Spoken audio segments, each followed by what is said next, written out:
Hi everybody, this is chapter 16 from the book All Our Hidden Gifts by Caroline O'Donoghue.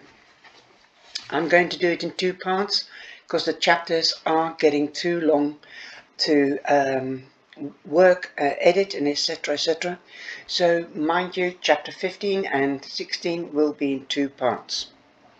The next morning I come downstairs and Mum and Dad and Joe are at the kitchen table.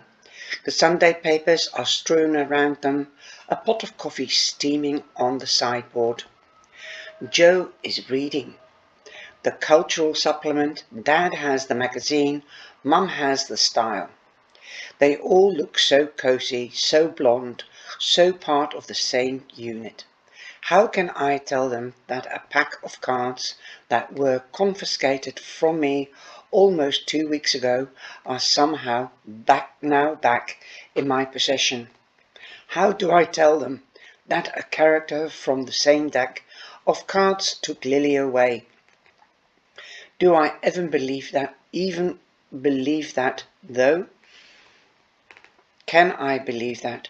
Morning, Dad, says gravely.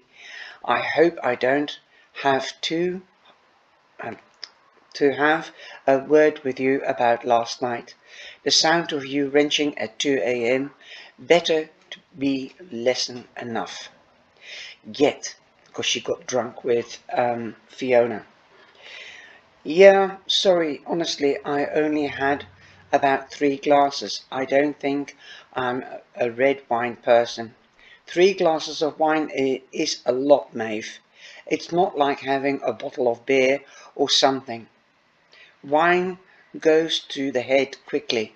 I know, I'm sorry, I mumbled again, then turned to Mum. So you know those tarot cards that Miss Harris too?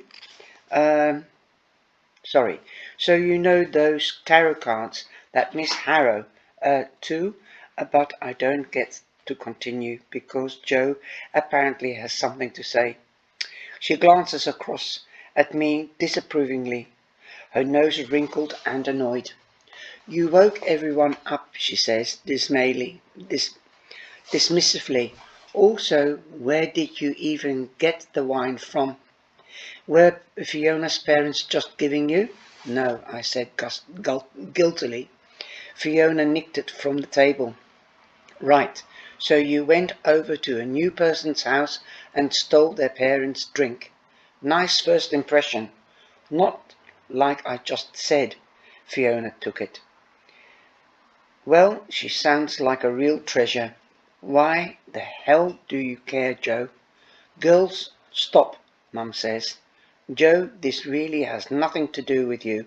And Maeve, if everything with Lily weren't such a mess, I would be eating the arse of you. As it stands, this is your first and only warning. Are we clear? Everyone? Whatever Joe says, and dramatically flips open the cultural section again. How did we get back here? How is it that when Mum and Dad are away, Jo can be the best person in the world, but when they're back, she acts like a total cow? And I don't want to hear a thing about those tarot cards again, okay? But Mum, the thing with the tarot cards is, Maeve, nothing. This is a tarot-free house. Understood? They were fine for a bit of fun, but you've clearly taken them too seriously. I hold my head in my hands, the pounding headache back. Okay, I say weakly. I spent the rest of the day in my room, trying not to think about the cards. I'm terrified of taking them out of the top drawer, suspecting that the moment I do, Mum and Dad or Joe will walk in, and they'll be taken away again. My relationship to the cards has changed. Something physical, something molecular has happened between us. Us? as though the cards were a person. It's like there's some kind of electromagnetic force holding us together. Only I can't tell if I'm the metal or the magnet. The metal or the magnet. If I go to the bathroom or downstairs to make a cup of tea, it's like there's an invisible string that's being stretched too far, yanking on my toes and fingers. I used to feel like I was the master of these cards, the only person capable of interpreting their true message. Now I feel like they are the master of me. In the afternoon I take Tutu for a walk down the beck, the cards in my coat pocket. I don't know what I'm trying to achieve exactly, but somehow it's the place I need to be. This is where Lily was last seen alive, and where I encountered the housekeeper in my dreams. As I walk towards the old underpass, I see a flash, a scarlet in the rapidly dark evening tussle of shining dark curls, winking under the lamplight. It's him. It doesn't feel surprising to see him here. He must have found out about the milkman yesterday too. Maybe even had the same dreams I did. Maybe he woke up feeling like his lungs were filled with river water. "Hi," I say timidly. He lifts his eyes from the ground. I may not be surprised to see him, but he's very shocked to see me. "I'll go," I say. "Sorry, I just heard about, you know, so I wanted to come down." We watched one another for a moment, warily, like two wild animals trying to see if the other will attack first. His eyes look dark in the wintry light, free from the emerald glint. They flash in the daylight. We make eye contact for long that I started wondering what he sees in mine. Does he watch for grey-blue, or my eyes noticing their shift? Is that too much to expect from someone who hates me as much as he does? I turn to go, clicking my tongue at Tutu, nervously uttering a common boy under my breath. "No, Maeve, don't go," Gru says. "I'm sort of glad you are here." My heart thumps like a grandfather clock being kicked over. Really?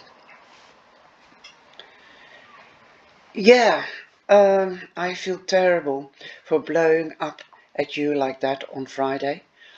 I was way out of order. You didn't deserve that. I did. Everything you said was true, you know. I say, digging my hands into my pockets. I should have been a friend to Lily and to you. But believe me, the only reason I wasn't in touch was because the school and my parents kept saying not to. You give families privacy at times like this, or something.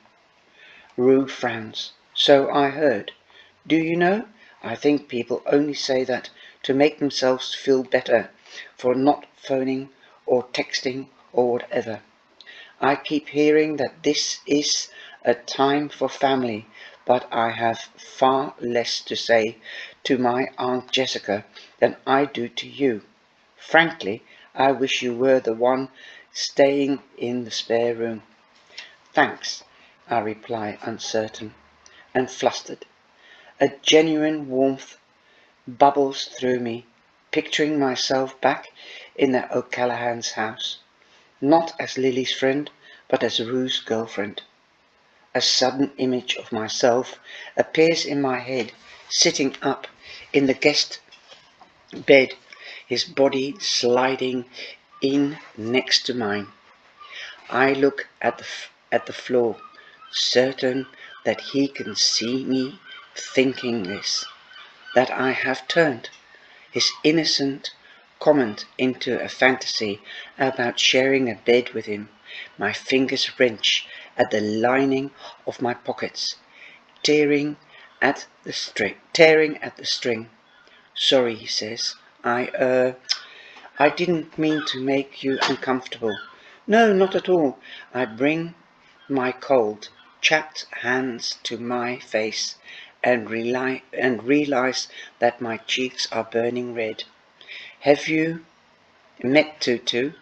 I haven't, he says, bending down to scratch the dog's ear. What is he? A labradoodle? Or a cockapoo? I can't remember which. I can remember, obviously, he's a cockapoo. But to contradict Rue at this point, even on the breed of my own dog, feels too dangerous.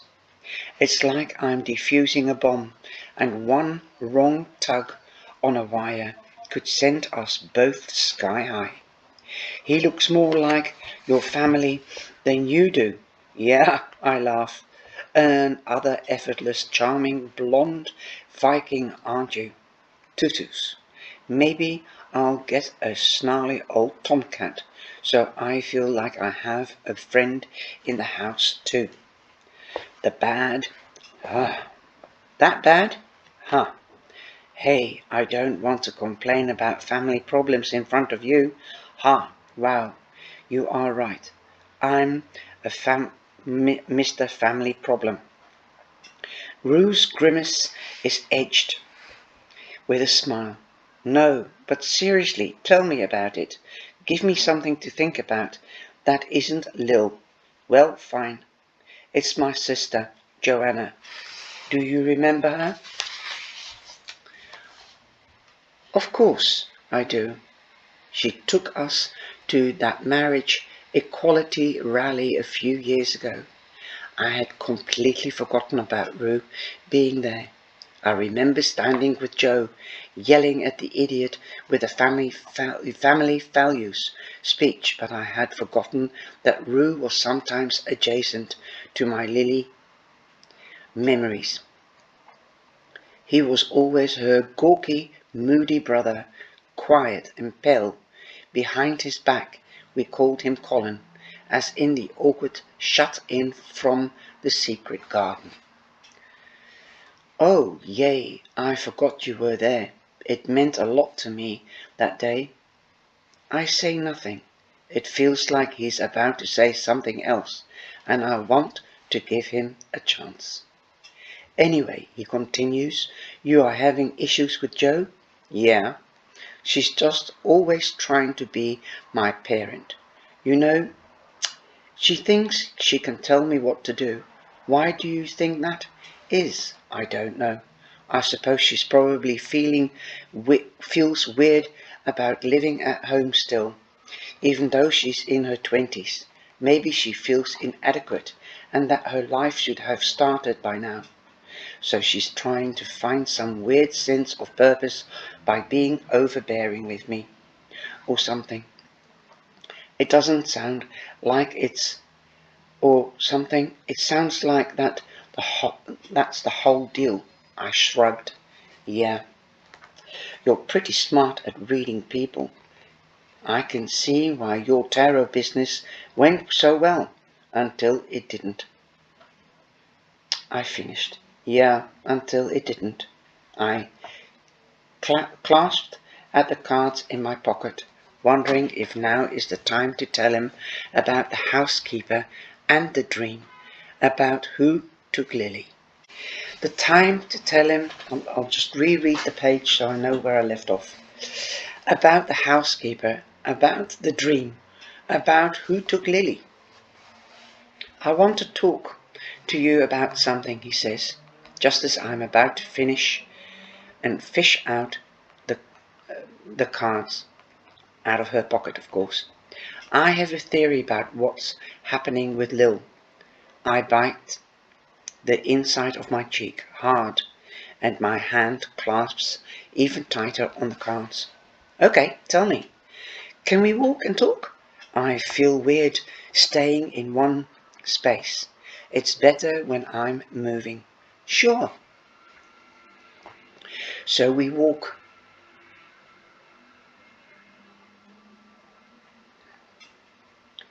and he talks, and Tutu sniffs around us. Every so often I look at him. His skin blush, our heads almost level with one another. Girls in my class are always talking about height. All the boys from St. Anthony's, regardless of how unbelievably average or boring or stupid they are, get a free pass if they are tall. They automatically become fanciable. Maybe that's why Rue has never cropped up in conversations before, when games of who has a hot brother spread through the lunchtime discussions as a non-tall, no athlete. He was probably disqualified from the jump, but surely I can't be the only person who notices that he's gorgeous. When did that happen? And where was I when it did? So on Friday, you saw the weird protest, right? At the basement. Yep. Fiona and I were there when the children of the Brigade guys showed up. We were trying on dresses when they came in to complain about the window display. Then, a couple of hours later, Dave managed to summon this huge crowd. It was bizarre. Um, right, so you saw that everyone was really, really young, right? Yes, it was crazy. Like our age, Fiona and I tried to research them, but hardly anything came up. Right. For some reason, children of the Brigade have managed to keep their name out of the papers, but there have been all these weird reports lately about a spike of young people going religious, joining organizations. Rue puts the word in bunny ears. This literally stops me in my tracks. Organizations. Where have I heard that before? It's like there are just journalists who either want to find something but can't, or want to say something and they are not allowed to. Like Scientology. Aren't those guys famous into hounding people with their lawyers? That's what I'm thinking. Anyway, they seem to be really good at attracting young, vulnerable teenagers. I'm thinking that maybe they managed to lure Lily away.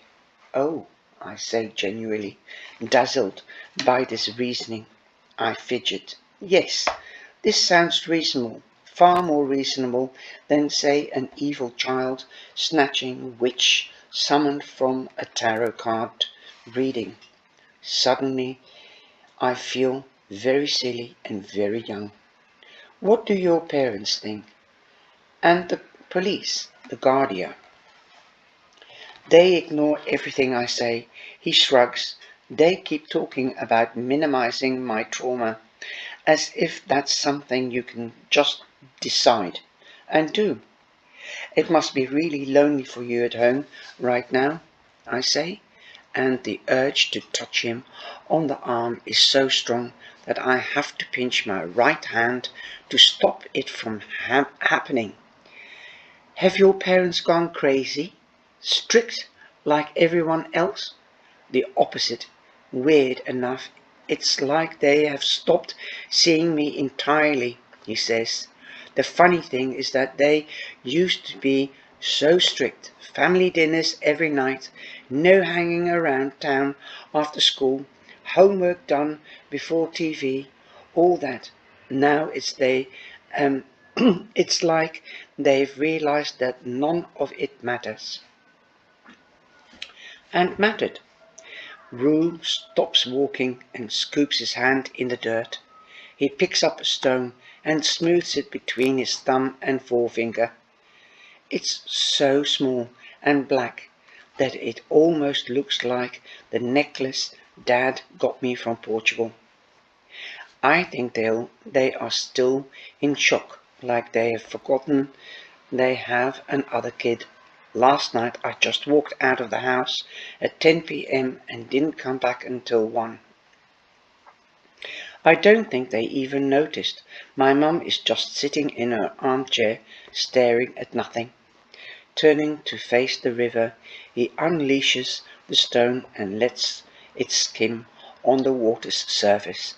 It bounces once, twice, and then sinks. And where were you? Just walking. I actually went down to the Salvation Army to see if they knew anything about Cobb. They didn't. Then I just walked around for a bit listening to music. If you really think there's something to this Cobb story, you should join their Facebook group. That seems to be where they do most of their organizing. Fiona and I tried it, but as far as I know, they haven't replied. I think they are choosy.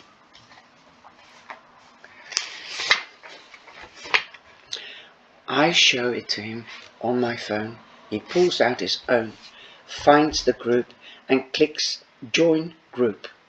I'm going to go to one of their meetings, he says. I'll play the vulnerable artsy teen card. Make them think I need help or whatever. Maybe it will help me closer to Lily.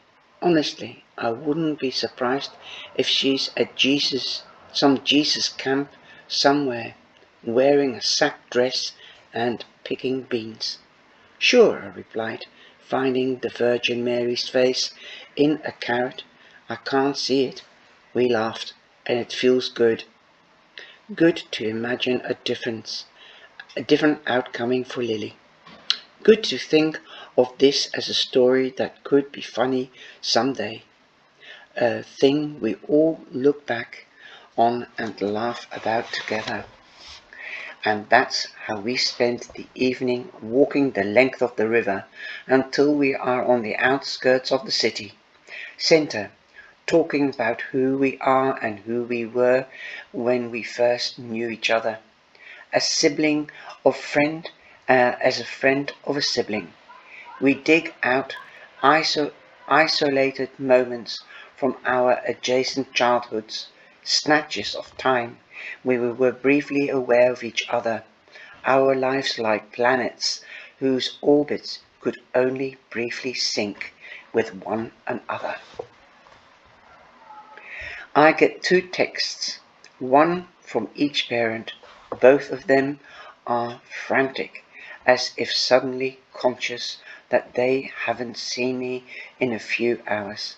I message back and tell them I'm on a dog walk with Fiona.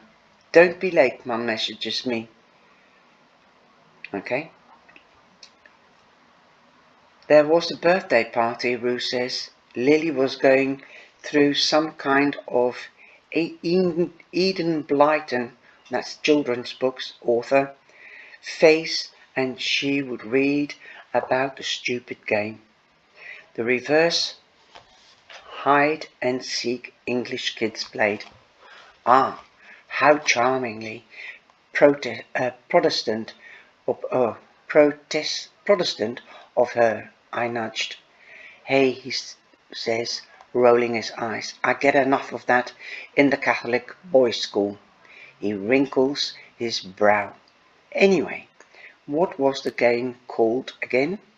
Sardines. Yes, I remember. We were under my parents' bed, and then suddenly I really do remember it, lying stiff under a cast-iron bed, my limbs rigid, lolling my head sideways to look at him. Shrimpy and and black-haired, buck-toothed, with his pointer finger on top of his closed mouth. "Shh," he whispered.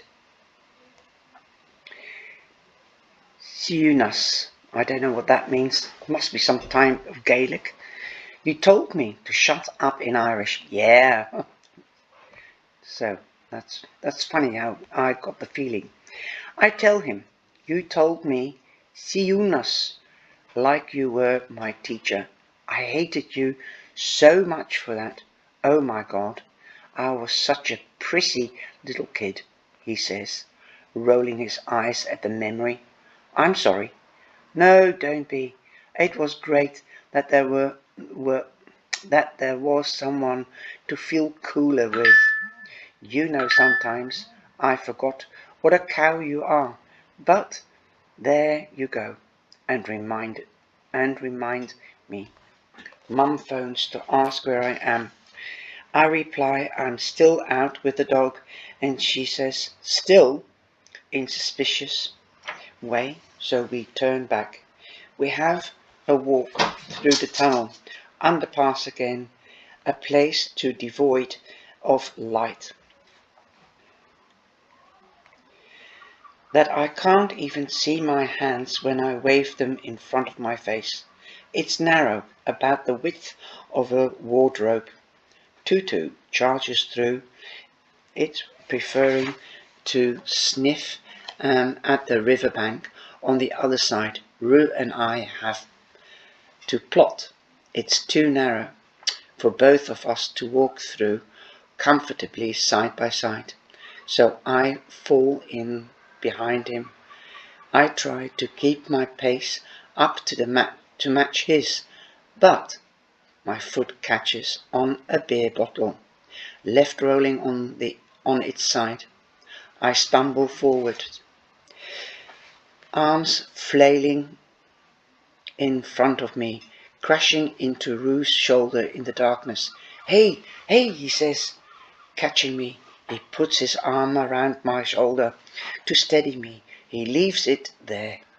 We stand for a moment in total darkness, my left side against his clammy stony wall, my right side wedged into his warm frame. I can feel his ribcage softly, silently moving with his breath. I don't move. I don't think. A lie. I do think. I think if he were going to kiss me, now would be the moment. All he would need to do is turn his head slightly to the angle his body just as a couple of inches, and we would be nose to nose, lip to lip, a movement that, if you rounded it down, would be hardly a movement at all, but would change everything. I feel his body turn. Now we are facing each other. I still can't see anything, but can feel the slight huff of his breath on my lower lip. He places a hand on each of my shoulders. My skin is screaming to be touched, pleading with me in a way my body has never pleaded before, making its case like a lawyer in court. "Miss Chambers, I think you'll see based on the evidence provided, that this boy wants to touch you, and you should respond by jumping on him, wrapping your legs around his waist, and kissing him until he falls over. Someone driving on the road must be using their headlights, because in an instant we are shot through with the electric white light that fills the tunnel. The light breaks something. It gives him sense. He takes half a step backwards and lets his hands slide down from my shoulders to my elbows and then away altogether. "Well," he says finally, "look who's playing sardines again." And for the second time in our new relationship, Rue O'Callaghan leaves me, rejected in the tunnel. And that was chapter 16. Exciting! See you next time. Bye bye.